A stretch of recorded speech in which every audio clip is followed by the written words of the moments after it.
Sai Ram. The stories and glories of Bhagawan Shri Sathya Sai Baba, our dear Swami, that I share via these videos are either personal experiences or experiences of devotees that I have read in published books, magazines and other publications, or these are experiences that have been narrated to me personally by these devotees and people who have experienced it.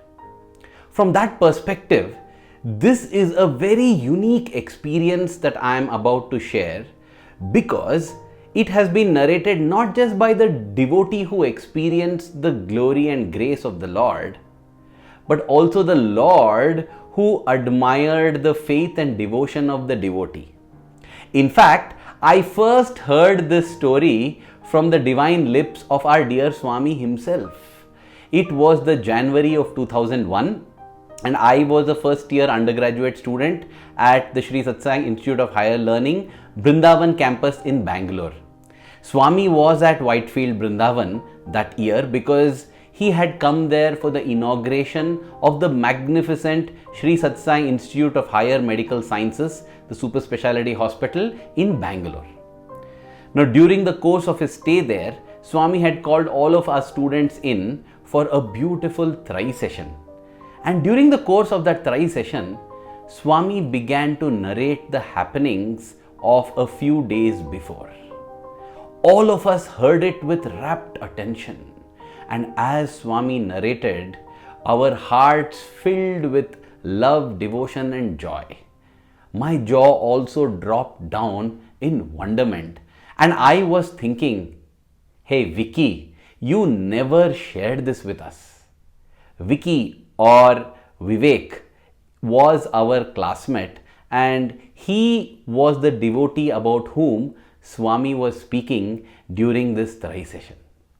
This experience, later when I asked why Vicky did not share it with us, Vicky said that he was still assimilating and digesting that powerful experience. He was surely going to share not just with us but with the whole world. But before he could do that, Swami himself had shared it. And then he shared many more details. This is such a beautiful experience, a story which on one hand shows the power of faith and devotion, and on the other hand shows the omniscience, omnipresence and omnipotence of our dear beloved Bhagawan Shri Sathya Sai Baba.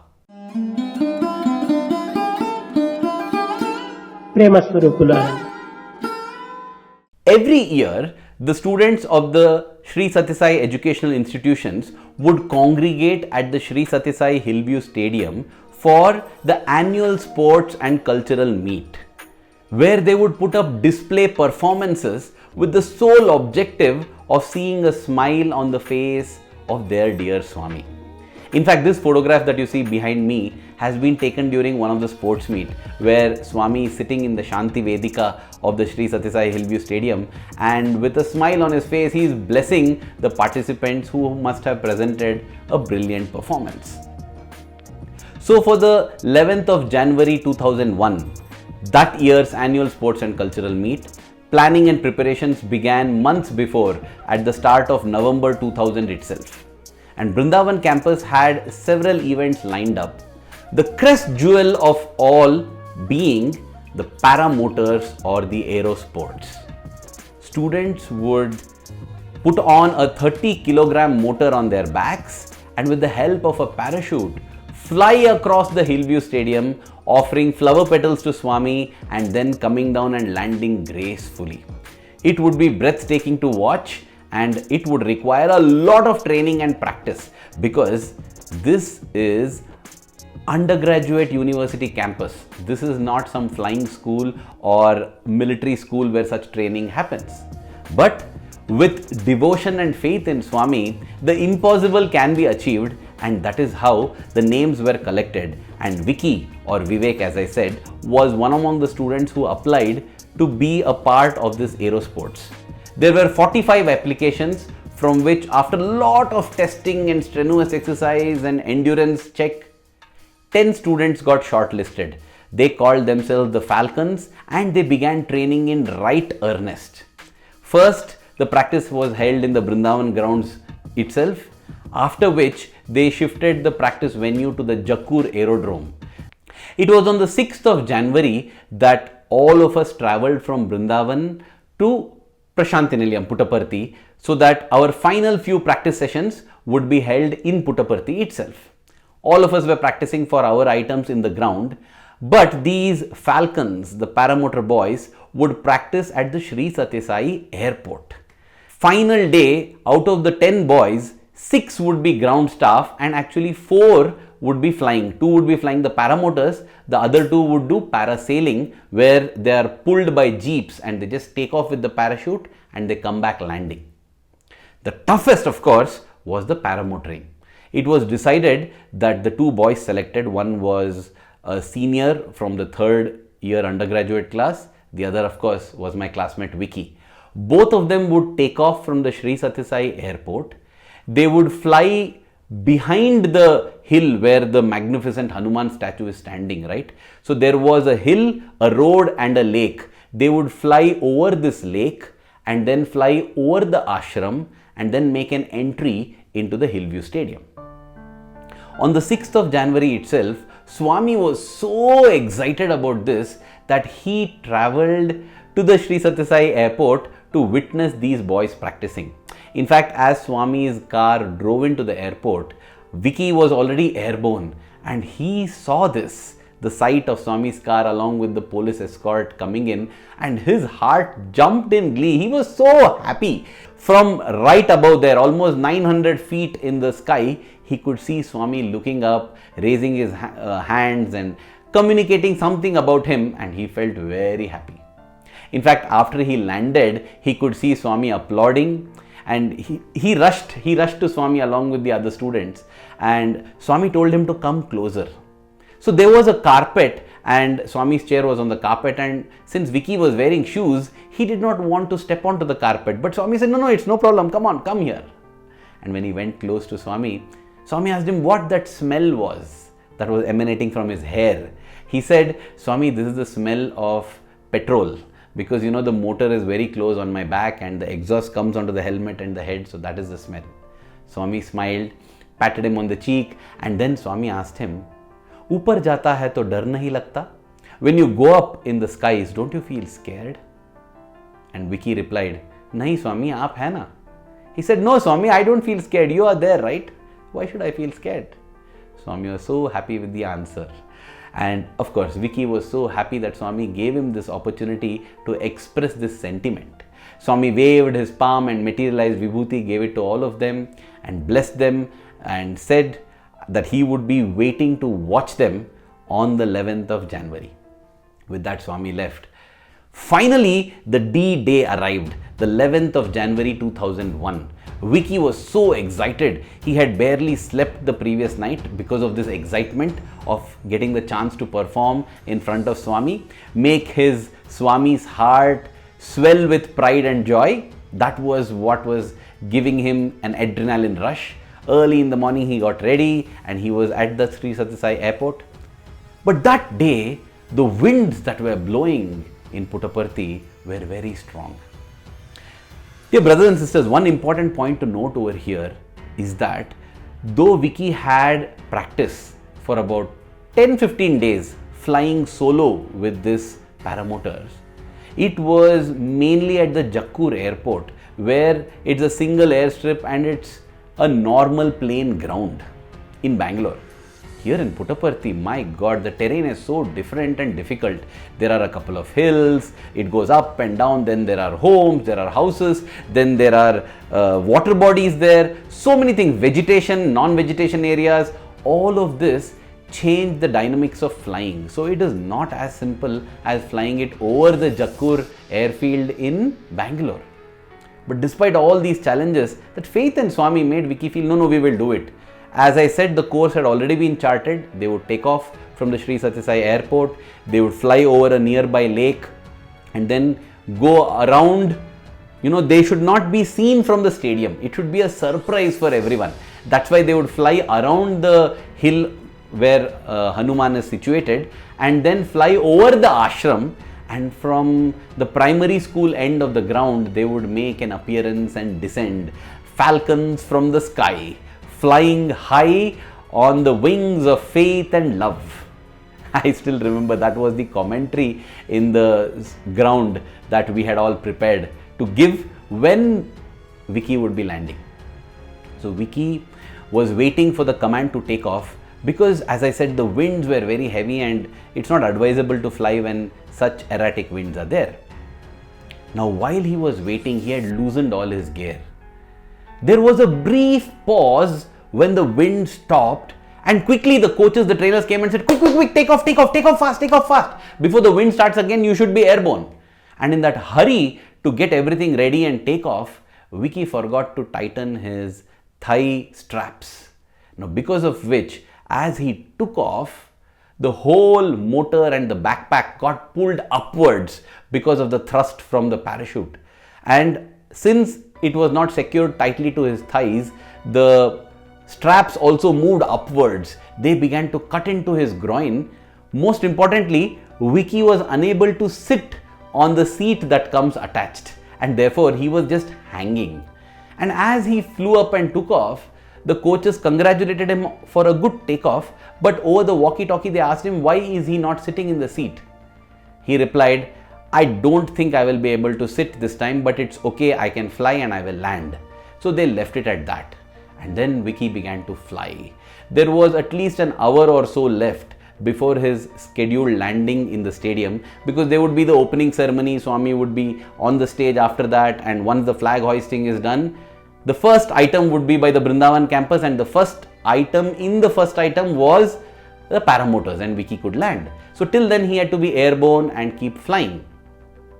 Now, as he kept rising to 900 feet high, he knew that he could not go any higher because that was the limit that had been set. They had been told, as per the air clearances, don't go more than 1000 feet.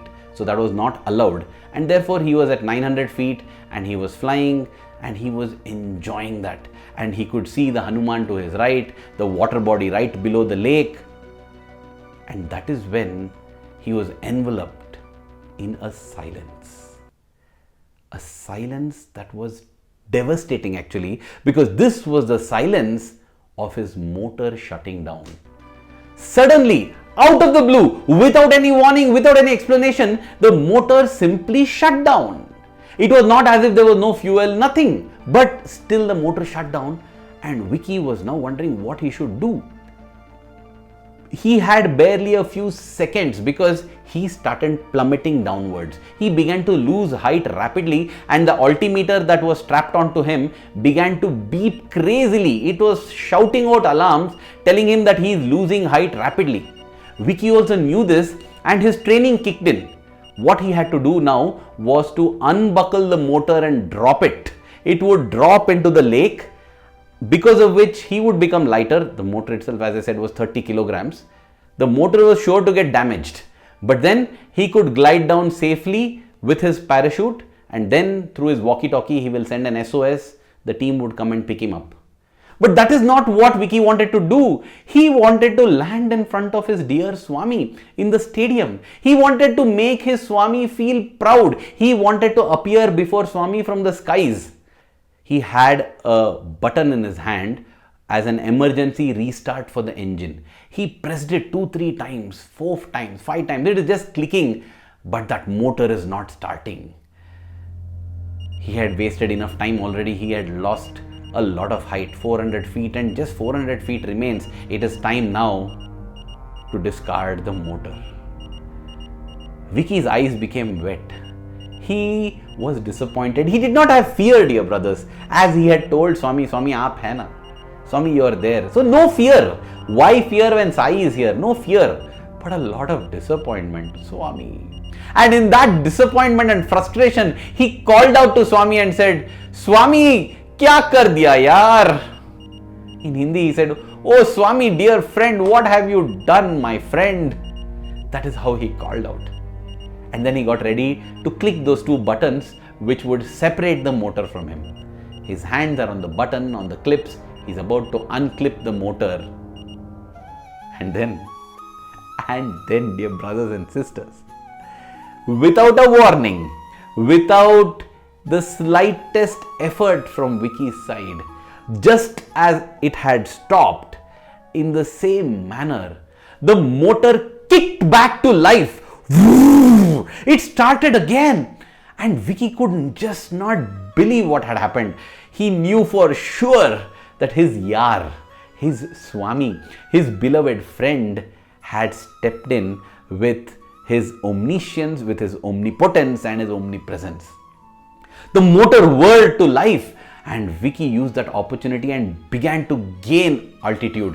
In fact, he flew to a height of almost 1800 meters, double the stipulated height, because now his thought was, in case the motor shuts again, I will just discard the motor and I will have enough height, sufficient height to cross the little hill over there and land safely in the Sri Sathya Sai Hillview Stadium.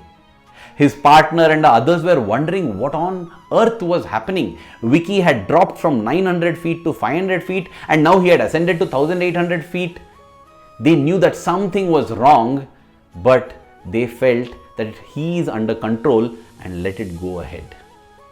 Sure enough, on that day, Vicky, with his legs that had gone almost paralyzed, because as I said, the straps were eating into his groin and upper thigh areas. The blood circulation to his legs had been cut off. The legs were hanging limp. He approached the ground and made a near perfect landing. It would have been a perfect landing had not the blood circulation got cut off from his legs, because as he landed, his legs could not take the weight. He just collapsed onto his knees. But the next moment he was up and he could hear the deafening applause in the stadium, and at a distance he could make out that loving dot of orange, and though it was so tiny, though Swami was so tiny, he felt that he could see the smile on Swami's face. It was indeed a smile on Swami's face, because he got to know that Swami was asking them to come onto the stage. He rushed to the stage. He had a rose in his hand. He offered that rose to Swami. Swami accepted that rose, blessed him, and then Swami waved his palm, materialized a bracelet for the senior student who had also landed in the stadium, and then Swami materialized a ring for Vicky and put it on his finger. Then Swami told both the boys that he was so proud of them. He embraced them and stood for a photograph, and then Swami gave cups. The prize distribution usually happens on the 14th of January, on the Shankranti day. But that year, for the first time, Swami gave away cups in the stadium itself. Swami gave both these boys cups, and these cups were filled with chocolates. As Swami was doing this, Vicky told Swami, Swami, aapne bacha liya. Swami, you saved me. Swami just smiled. And then Swami said, how is your knee? He said, Swami, it hurts a bit, but it's fine. Swami said, no, it's not fine. Go back and check. It's badly injured. But don't worry, it will be fine in a week. Do I need to say that that was exactly the case? The omniscient Lord knows everything. Then Swami turned to one of the military people who was on stage, a very highly ranked person who used to do a lot of these paramotoring and flying. And Swami asked him, how did my boys fly? And then that army person replied, Swami, because they are your boys, they flew. What did he mean? He continued, Swami, the wind conditions are so terrible here that we would not have flown definitely. But because they are your boys, which means because you are there with them, they could fly. And Swami smiled. Here were a couple of students who flew in conditions where people with 15-20 years of experience would not. And in such conditions, Vivek's motor had stopped. But then he didn't have to worry. He flew literally like a falcon. When you see a falcon flying in the sky, everyone will feel admiration for its speed and its style. And if you ask anyone how is it that the falcon is able to fly, everyone will reply, it's because of its wings. But you know what? The same falcon will not be able to fly outside the Earth's atmosphere where there is no air or wind. Because though the wings help the falcon in flying, it is the wind beneath the wings that give it the thrust. That is the case of the bird falcon That was the case of the falcon named Vicky. Yes, he trained and worked hard. There was the paramotor and he flew. But it was the wind beneath the wings, that is Lord Sai, who actually made him fly and made his heart fill with fulfillment, joy and satisfaction. And even as Vicky was digesting all of this, the beautiful miracle that happened, that amazing joy of landing in front of Swami, the immense joy of making Swami smile and feel pride, Swami giving him the ring, the cup, all of this, he thought that I am going to share this someday or the other. After January 14th, interestingly that year on the prize distribution day, Swami did not give prizes. It turned out that the only cup that Swami had given that year was to Vicky. He felt as if the Sathya Sai avatar had come only for his sake. That is how Swami makes each one of us feel. Each one of us have had those moments where we feel that Swami came only for our sake. I have shared my such moment at this link above over here. So, after Shankranti, we all returned to Vrindavan, and even before Vicky could reveal, Swami revealed the whole incident, and then Vicky corroborated it from his perspective. Dear brothers and sisters, our Lord, our omniscient, omnipresent, omnipotent Lord is just a call away. If anybody asks us how far is Swami from us, he is as far as our call can reach, because every call that we do to him definitely reaches him. Let us never lose faith. Let us never lose confidence in Swami. Let us not wonder why Swami is not responding to me. He is responding. Let us remember, see, even when we look at the Krishna avatar, Krishna led the cowherd boys into the mouth of the python, that Aghasura, but he led them out safely. Krishna allowed the Pandavas to get into apparent ruin and go into the forest, but he ensured victory for them. So too, it is not as if because of our faith in Swami we will never land in difficult situations. But because of our faith in Swami, he will pull us out of those situations wonderfully well. It is not as if we will not face stormy seas, but the Lord will navigate our boat so that our boat is not affected, however stormy be the sea. Dear Swami, we are grateful to you for your presence in our lives. We are grateful that we are able to fly to the flights of greatest heights because you are the wind beneath our wings. May the love that we have for you in our heart keep growing stronger every passing moment. Thank you. Jai Sai Ram.